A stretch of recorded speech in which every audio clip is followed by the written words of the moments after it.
America அதிபர் Trump 50% வரி விதித்திட்டார். இங்கு இருக்கின்ற பனியன் உற்பத்தி, பின்னலாடை தொழில், அந்த தொழில் செய்கின்றவங்க காலையில் ஆலோசனை கூட்டம் நடந்தது.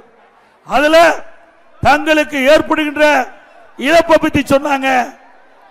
இன்றைக்கு இந்த தொழில் 50% குறைந்து போச்சு. இன்றைக்கு இந்த பனியனுடைய உற்பத்தி 50% குறைந்து போய்விட்டது. இதற்கு என்ன காரணம்? அமெரிக்காவிலே வரி விதிப்பு. அதற்கு ஏதாவது இந்த மாநில அரசு, இன்றைக்கு முதலமைச்சர் இன்றைக்கு திருப்பூர் மாவட்டத்தில் இருக்கின்ற, திருப்பூர் மாநகரத்தில் இருக்கின்ற தொழில் நலிவடைந்திருக்கிறது.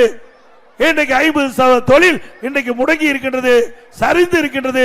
இதில் பணிபுரிகின்ற தொழிலாளர்கள் வேலை இழக்க வேண்டிய சூழ்நிலை. அதற்கு ஏதாவது நடவடிக்கை எடுத்தாரா? இல்ல. வெளிநாடு போய் தொழில் முதலீட்டு இருப்பதாக ஒரு செய்தியை சொல்லி அங்க உல்லாசமா இருந்ததுதான் இன்றைக்கு நிலைமை.